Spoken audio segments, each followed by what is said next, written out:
Good morning, dear students. How are you? I hope you all are good and fine at your places.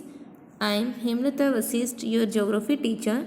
Today we will discuss about the remaining topic of the chapter 14. That name is Movement of the Oceans with the topic Types of Tides. In the last video, we will discuss about the tides and origin of the tides and some types of the tides. Where the types of tides based on frequency. Today we will start with the next type of these tides. Tides based on their height, position of the sun, moon and the earth. So let me start it. Tides do not rise to the same height every day. They are influenced by the relative position of the moon. हर दिन जो tides होते हैं बेटा उनकी same height नहीं रहती है, वो अफेक्ट होती है किन से, मून और सन की पोजीशन से. Okay, the position of the moon and the sun with respect to the earth. According to types of tides are recognized. और इसी के अकॉर्डिंग टू टाइप्स के जो टाइड्स हैं उनको डिवाइड किया गया, उनको रिकॉग्नाइज किया गया. First is spring tides and second is neap tide. In spring tides, on the full moon and the new moon, the moon and the sun are almost in a line with the earth.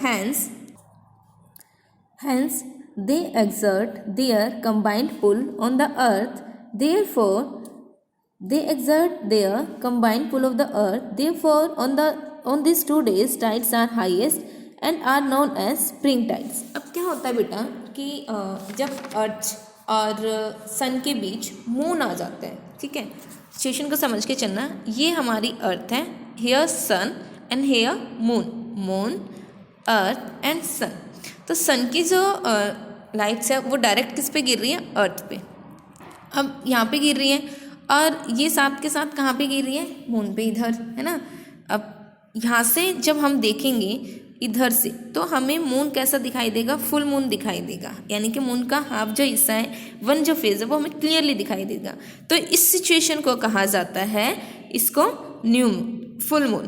अब जब यहाँ situation अगर हम change कर दें कि यहाँ पे सन है, ओके, क्या है, यहाँ सन है, यहाँ हमारा मून है और यहाँ पर हमारी अर्थ आ जाती है. तो अब यहाँ पर क्या होगा कि जो मून है, मून के इस फेज पे तो सन की लाइट गिरेगी, हमारी अर्थ पे इधर हाफ फेज पे यहाँ गिर रही है, ठीक है, बट इस फेज पे नहीं गिरेगी. जो मून का फेस अर्थ की तरफ से दिखाई देगा वो हमें उस वक्त जो मून हो बिल्कुल भी दिखाई नहीं देगा.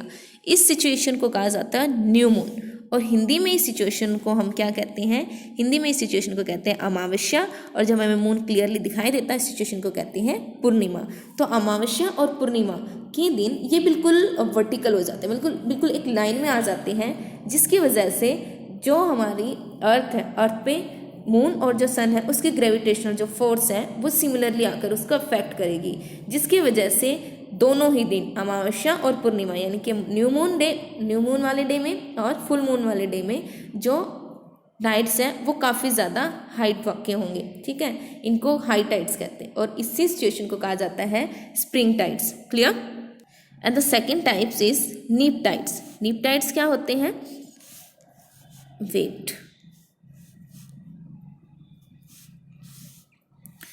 नीप tides when the moon is at first and the last quarter. अब जब मून अपनी फर्स्ट एंड लास्ट क्वार्टर यानी कि कृष्ण पक्ष और शुक्ल पक्ष की कौन से डे में the sun and the moon makes a right angle at the earth centre, the attraction of the sun and the moon.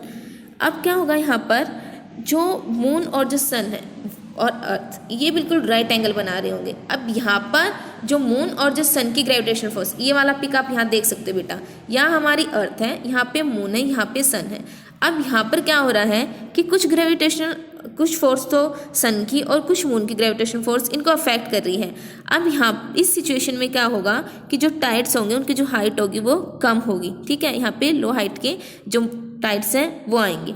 Once in a month when the moon orbit is close to the earth perigee. अब जब moon earth के काफ़ी close होता है तो उस time पर क्या होता है बेटा कि एक सिचुएशन बनती है जिसको हम कहते हैं perigee. Unusually high and low tides occur. अब यहाँ पर क्या होता है, हाई और लो टाइड्स यानी कि उच्च ज्वार भी आते हैं और निम्न ज्वार भाटा भी आते हैं. During this time the tidal range is greater than normal. अब इस टाइम में क्या होता है कि जो नॉर्मल जो सिचुएशन होती है उस सिचुएशन से ये थोड़ी सी हाई हो जाती है टाइड्स की. 2 weeks later, 2 हफ्तों के बाद, when the moon is farthest from earth, और जब काफ़ी ज़्यादा दूर हो जाता है, फारथेस्ट मतलब वो काफ़ी ज़्यादा दूर हो जाता है, तो उस सिचुएशन को कहा जाता है ओपेगी। तो ओपेगी और पेरिगी आपको पता होना चाहिए। ओपेगी दैट मीन्स कि मून जब उससे काफ़ी दूर होता है, फारेस्ट होता है, और जब वो उसके काफ़ी क्लोज होता है, तो वो सिचुएशन होते हैं perigee. The moon is gravitational force is limited. अब मून की जो ग्रेविटेशनल फोर्स है वो लिमिटेड, यानी कि ऑटोमेटिकली वो कम हो जाएगी।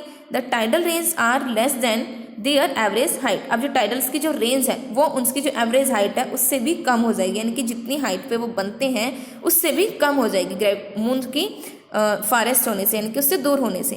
When the earth is closest to the sun, और जब अर्थ सन के जब क्लोज होती है तो उस सिचुएशन को कहते हैं पेरिलन। अराउंड 3 जनवरी, और ये कब होती है?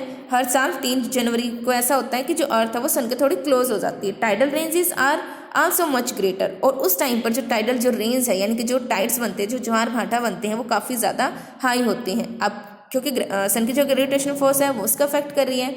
With unusually high the unusually low tides, और इससे अनयूजुअली हाई और लो टाइड्स बनते हैं।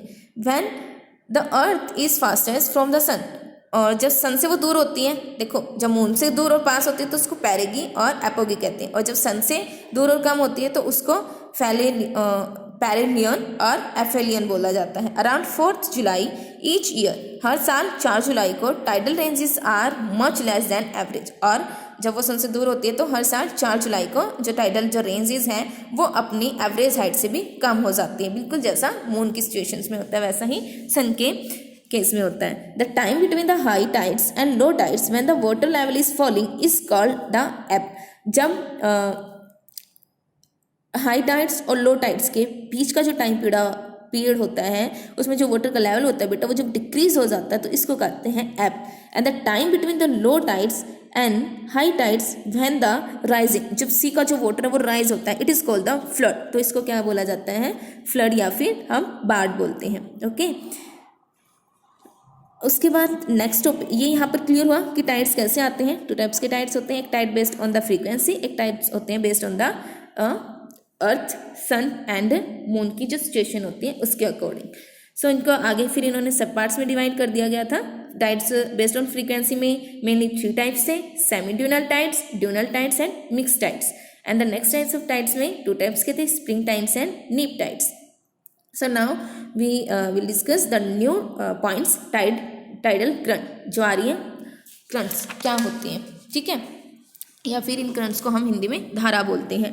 When a gulf is connected with the open sea, जब कोई भी गल्फ क्या होता है बेटा? 3 साइड से कवर अप एक रीजन होता है जो एक साइड से सी से कवर होता है। यहाँ पे लैंडेड रीजन, यहाँ पे लैंडेड रीजन, यहाँ पे लैंडेड रीजन, और यहाँ पे सी लेवल होता है। ये थोड़ा सा बड़ा होता है, बट जो गल्फ होती है वो थोड़ी सी पतली हो जाती है, ठीक है, इस चीज को गल्फ बोला जाता है। ये होती है गल्फ, क्लियर।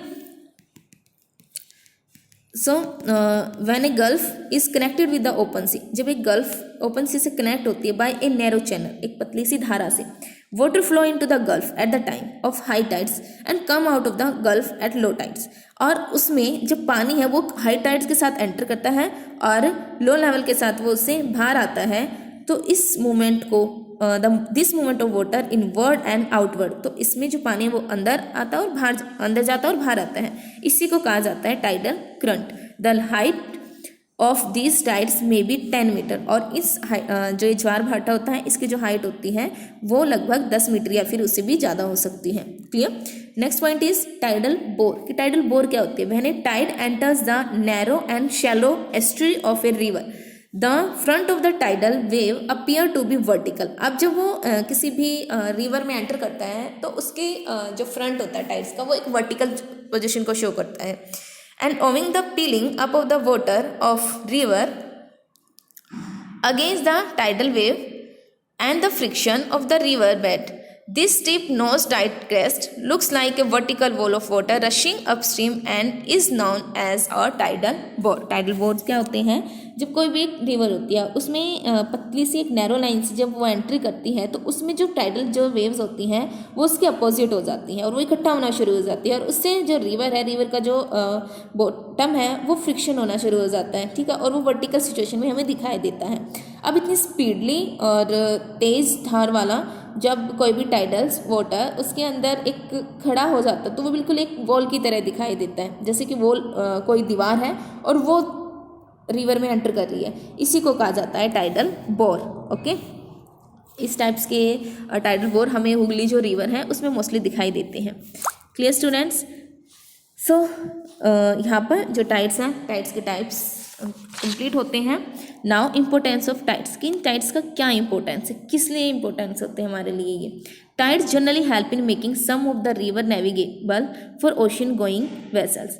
अब जो टाइड्स होते हैं बेटा ये हमारे लिए इम्पोर्टेंट होते हैं ताकि मोस्टली ये रिवर्स में एज ए नेविगेशन वर्क करते हैं कि भाई अंदर एंट्री जो रिवर्स हैं, रिवर्स जब वो सीज में मिलती हैं तो उसके साथ साथ जो हमारे शिप्स होते हैं वो ओशंस में चले जाते हैं, अंदर की तरफ चले जाते हैं, और जब ये टाइड्स बनते हैं ऊपर उठते हैं तो वो वापस से पीछे आ जाते हैं।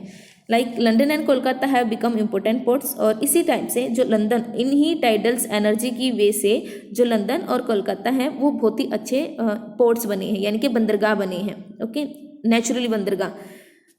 And the second point is fisherman go to the open sea. अब मान लो ये कोई भी एक सी है, यहाँ पर फिशरमैन यहाँ तक भाई जो डिफेंस है वाटर की वो थोड़ी कम है तो यहाँ तक वो उनके लिए ईजी होता है, बट यहाँ से जब टाइड्स एनर्जी आती है तो आने के साथ जब वो आ रही हैं तो वो ऊपर उठ रहे हैं तो उसके साथ वो एंट्री कर जाते हैं, जो पीछे जा रहे हैं तो उसके साथ वो एंट्री कर जाते हैं, फिर से वापस जब आएंगे तो वो वापस अपने प्लेसेस पे आ जाते हैं। तो इस तरीके से जो फिशरमैन्स होती है उनके लिए काफ़ी ज़्यादा हेल्पफुल होते हैं। Tides clear the river sediments polluted water from the mouth of the rivers and refuse the coastal towns। अब वो क्या कर, टाइड्स देखो जब टाइड्स आते हैं तो कोई भी जो रिवर्स होती हैं उसमें जो भी सेडिमेंट्स होता है या फिर कोई भी उसका जो माउथ है वहाँ पर कोई भी पोल्यूशन हो है तो वो उसको क्लियर कर देते हैं, बिल्कुल साफ कर देते हैं, ठीक है। और जो कोस्टल जो टाउन्स होते हैं वो वहाँ पर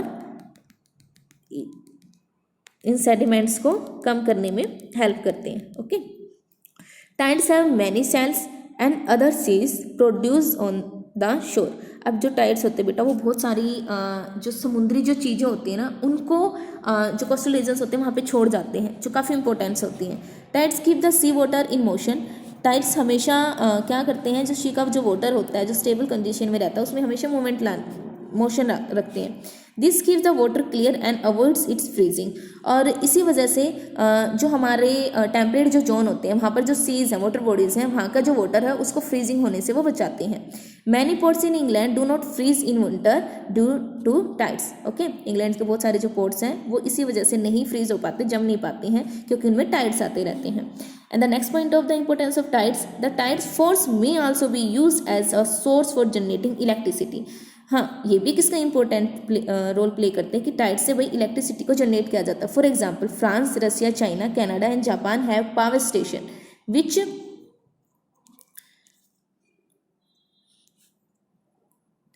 विच are tidal energy into electricity. तो ये कुछ कंट्रीज़ हैं जो टाइडल एनर्जी को कन्वर्ट कर देते हैं इलेक्ट्रिसिटी में। ओके, सो आज की इस क्लास में सिर्फ इतना ही बेटा। नेक्स्ट जो टॉपिक है हमारा ओशियन करंट्स वो हम नेक्स्ट क्लास में करेंगे। Bye, take care, stay home, be safe.